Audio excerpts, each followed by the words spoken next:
I think if a man's struggle is initiating and giving away our freedom for the sake of love, I think the girl's fear is that she's not worth pursuing. She's not worth being loved. And that you're just going to grow old and just be alone and live in an apartment with 12 cats and be miserable for the rest of your life. And so often, the girls just give up hope. And if you watch the progression of what happens, the girl at first, I think, feels a little discouraged. She's not finding the love that's written on her heart. And initially, some people may say, especially in college, in the dorms, they may say, oh, come on, loosen up a little bit, show a little skin, quit being so uptight. Your standards are too high. You'll never find a guy if you're that picky. And so she begins to doubt herself, this intuition God gave to her. She begins to doubt it. And so maybe she starts with a little immodesty. After that follows disappointment, because that never helps you to find love. And so after the disappointment, I think, begins justifications. Well, I know I'm doing this with that guy, but it's not like I'm doing that. It's not that bad. Because no matter how far we fall, we find people worse than us to compare ourselves to. I met a teenage girl. She said, yeah, I've been with 22 guys. But she said, that's not as bad as my friend. She slept with 67 different guys. No matter how far you fall, it's always comforting to look at people who are worse than you are to make yourself think that you're good. And she thinks, well, it's not that bad, but she's so busy focusing on what she's not doing that she doesn't realize what she is doing. Yeah, it's not that bad, but you know what? It's not that good either. And she's got to listen to that womanly intuition. When she does not, after the justifying comes resignation. She just, okay, I guess this is just the way it's supposed to be. This despairing happens. And after this, she becomes emotionally numb. And she may think, look, I can hook up with guys. I'm not heartbroken. I'm not crying like some little teenage girl afterwards. Look, I can handle my sexuality. She's been burned. When you have a first-degree burn, it hurts. Second-degree burn, it's red. The skin is injured, blistering, painful. Third-degree burn, it's dead.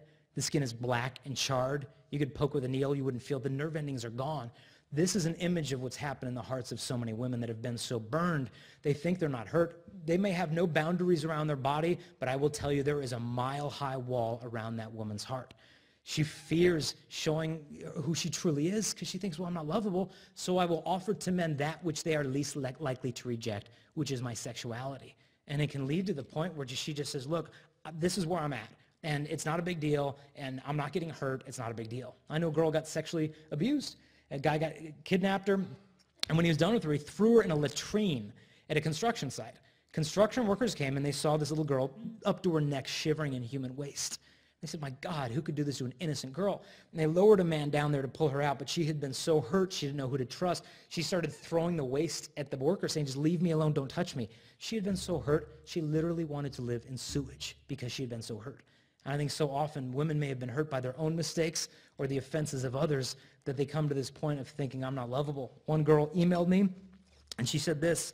She said, I feel like the gross stuff in the road after the snow is kind of melted and the cars have been driving on it for a while. What do you say to such a girl? What we need to get back to is hoping again. Hope is a virtue. To be able to trust in God that he still has a plan in mind for you. I think so often we think, well, it's just too late. And girls, my wife always says, girls are great at stuffing their stuff. My wife and I a few weeks ago did a TV show, and she said, Jason, when I get on that show, all I want to talk to girls about is brokenness and facing it and owning it. Because she says, I know what it's like. You stuff your stuff. Oh, I'm okay. Yeah, I know that happened, but things are fine. And just put on this smile. But she said, you have to own your brokenness and not be ashamed of that. And my wife was very courageous. She shared on like national television. She said, yeah, I'm going to counseling. She said, I see a counselor every week. But she said, you know, I stuffed my stuff before marriage. Yeah, it happened. I figure I'm okay. And then in marriage, it came to the surface. And I'm not the wife I want to be. I'm not the mother I want to be. But she said, there is no shame in wanting to be a whole woman of God. The shame is just in covering it up and acting like everything's fine.